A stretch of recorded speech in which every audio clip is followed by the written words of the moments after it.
सो hey guys, कैसे हो आप सभी लोग। Welcome back to my channel AG manga world. तो गाइस, आज मैं एक्सप्लेन करने जा रहा हूँ बुक ऑफ एस्पर का एपिसोड नंबर 629 को, कि काफी ज्यादा अमेजिंग होने वाला है। इसलिए पहले ही वीडियो को like, share, comment and hype जरूर कर देना। एंड बाकी जिन लोगों ने भी अभी तक इसका पिछला एपिसोड नहीं देखा है, तो मैंने उस एपिसोड का लिंक इस वीडियो के नीचे डिस्क्रिप्शन में दे दिया है। आप लोग जा करके पहले उस एपिसोड को देख लीजिए। बाकी तो जिन लोगों ने ऑलरेडी देख रखा है, तो उनके लिए शुरू करते हैं हमारा आज का ये वाला एपिसोड। लेकिन उससे पहले बीकेसी अड्डा, डिवेसलार, जेनस 444, इंडियन बॉय एंड क्लेस Patel, thank you for joining and rejoining जूफेन सिल्वर डीमंस। इस एपिसोड की स्टार्टिंग में हमें डैन किंगशन को दिखाया जाता है, जो कि जूफेन को वार्न करते हुए कहता है कि जब इनविंसिबल स्वॉर्ड के साथ में स्वॉर्ड स्टार एम्पायर चारों जमीनों के ऊपर अपना कब्जा कर लेगा, तो तब टाइम हर कोई उसके अंदर समा जाएगा और उसके लिए काम करेगा, इंक्लूडिंग तुम और तुम्हारा टियान्यू एम्पायर भी। डैन किंगशन के मुंह से टियान्यू की बात सुनकर तो जूफेन की भी आंखें खुली की खुली रह जाती हैं। फिर वो अपने मन में सोचता है कि बस मुझे ज्यादा से ज्यादा अपनी कल्टीवेशन के ऊपर ही फोकस करना है और जल्द से जल्द वापस अपने सीक्रेट डोमेन में जाना है। मगर डैन किंगशन ने अभी तो मुझसे ये कहा है कि बहुत जल्द ही पांचों लैंडों के ऊपर एक बड़ा केओस आने वाला है। पांचों जमीन पर बुरी तरीके से हाहाकार फैल जाएगा और लुओ क्लैन का भी इस गड़बड़ी में ना फंसना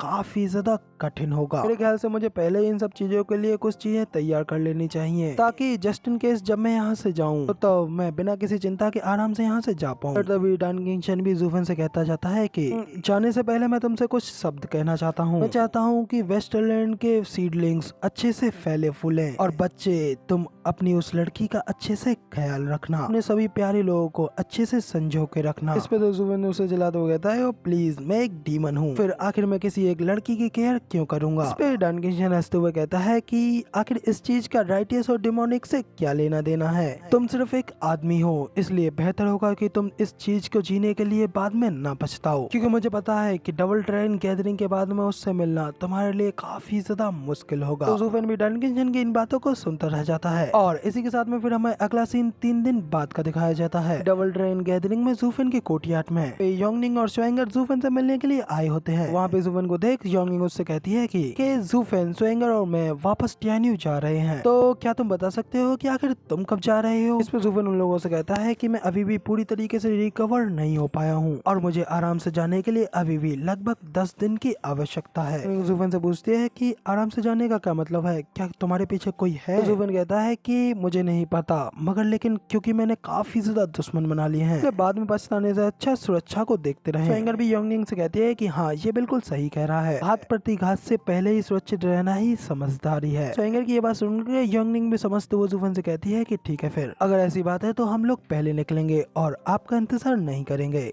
जिस पर जूफेन उन लोगों से कहता है कि क्या तुम दोनों लड़के अकेले वापस टियान्यू जाने से नहीं डरती, इससे तो अच्छा कुछ दिन रुको और हम लोग एक साथ यहाँ से वापस चलेंगे। जिस पर तो योंगनिंग भी काफी ज्यादा खुश हो जाती है और उससे कहती है कि क्या सच में। इसके साथ ही फिर वो पीछे मुड़ करके स्वेंगर को देखने लगते हैं, जिसका की चेहरा तो एकदम लाल हो गया होता है। पर फिर वो जूफेन से कहती है कि नहीं, इसकी कोई जरूरत नहीं है, हम लोग वापस जाने के लिए सिस्टर किंगचन के साथ ही ट्रेवल करेंगे, ताकि हम लोग एक साथ जाते जाते लड़कियों वाली बातों के ऊपर बातें कर पाए, जैसे कि आखिर तुम्हारे मन के बारे में अच्छे से कैसे समझना है, और आखिर तुम्हारे दिल को, तुम्हारे फेवर को कैसे जीतना है। योंगनिंग जब ये सब कह रही होती है कि तभी स्वेंगर उसके मुंह को बंद कर देती है, उसे आगे ज्यादा फालतू के बकवास करने से रोक देती है। जबकि इधर योंगनिंग की बात सुनकर जूफेन हैरान होते हुए कहता है, क्या मिस्टिकल हेवन सेक्ट भी अभी वापस जा रहा है। जूफेन की ये बात सुनकर अचानक से योंगनिंग और स्वेंगर रुक जाती हैं। उस बात के ऊपर जूफेन को आगे कुछ जवाब दे पाती है, तो पहले ही जूफेन एक झटके में गेट को खोलते हुए उनसे आगे पार निकल जाता है, जिसके साथ यहाँ पे सीन चेंज होता है और अगले सीन में चुचू और उनके मिस्टिकल हेवन सेक्ट के सभी लोगों को दिखाया जाता है, जहाँ पे कि जब वो लोग वहाँ से जा रहे होते हैं कि तभी पीछे से एक आवाज आती है। के पहले डैनियल और सुइरुहा पीछे की ओर देखती हैं। पीछे से उनको आवाज लगाने वाला कोई और नहीं बल्कि जूफेन होता है। देख करके डैनियल सिस्टर चुचू को बताती है कि सिस्टर किंगचन वो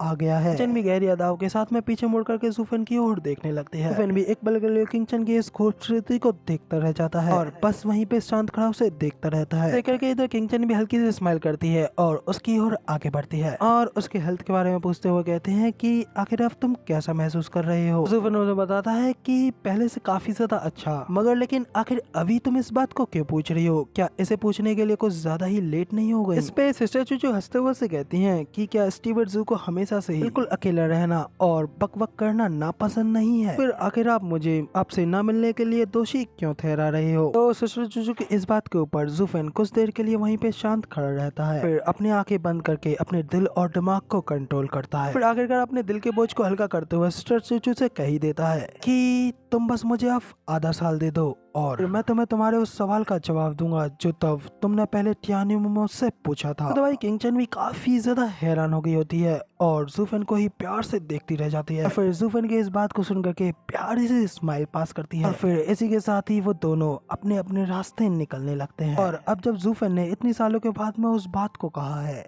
तो उस वजह से सिस्टर चूचू भी काफी ज्यादा इमोशनल हो गई होती हैं। इस वजह से उनकी आंखों से खुशी के आंसू भी निकलने लगते हैं। देखकर डैनियल भी किंग चन के लिए परेशान हो तो उससे कहती है कि किंग चन क्या दिक्कत है, आखिर आप रो क्यों नहीं हैं? किंग चन काफी ज्यादा खुश होते हुए उससे कहती है कि वो फाइनली मुझे अपना जवाब देने वाला है। इस पे डैनियल और सुई रुआ को तो कुछ भी समझ में नहीं आता, लेकिन पीछे खड़ा हमारा वो जख्मी आशिक वो सब कुछ समझ गया होता है और अपनी एक गंदी सी हंसी हंसते हुए कहता है कि आधा साल बहुत अच्छे, ये तो काफी है मेरे लिए। साथ ही फिर सीन चेंज होता है और अगला सीन फिर हमें सीधा 10 दिन बाद का दिखाया जाता है, जहाँ पे अब जूफन ने अब पूरी तरीके से अपने आप को रिकवर कर लिया होता है। अब वो वहाँ से जाने के लिए अपने रूम से बाहर निकलता है। उसके रूम के सामने वेनेवलियन और बाकी के सभी लोग खड़े होते हैं। इसके साथ ही फिर वेनेवलियन उससे कहते हैं कि जूफन अब बस तुम ही यहाँ पर अकेले बचे हुए हो, तो बताओ क्या अब हम लोग यहाँ से जा सकते हैं? तो अब इसके साथ ही फिर जूफन उनके साथ में चलने लगता है। तो वेनेवलियन खुश होते हुए उससे कहते हैं कि मैंने पहले ही सेक्ट को एक जेट स्लिप भेज दिया है जिसमें मैंने कहा है कि हम लोग 2 महीने बाद में वापस आने वाले हैं। मैंने अभी तक उन लोगों को हमारी जीत की खुशखबरी नहीं दी है। जूफन उनसे कहता है कि क्या आप उन्हें चिंता से बीमार कर देना चाहते हो? वेनेवलियन हंसते हुए कहते हैं कि इससे चीजें और भी ज्यादा इंटरेस्टिंग हो जाएंगी। जब हम लोग यहाँ पर अपनी जान जोखिम में डाल रहे थे तो वो सभी लोग सिर्फ और सिर्फ बेफिक्री के साथ में हमारी खबर का ही इंतजार कर रहे थे। उनके लिए तो ये सारी चीजें बहुत ज्यादा आसान थी। वैसे भी तुम तो वहाँ से जाने वाले हो, तो क्यों ना तुम इस मौके का उपयोग उन पुराने मूर्खों से बदला लेने के लिए करो। अब जब तक तुम ये करना चाहो तुम तब तक इसे कर सकते हो। इसके अलावा वहाँ पहुँचने के बाद में जब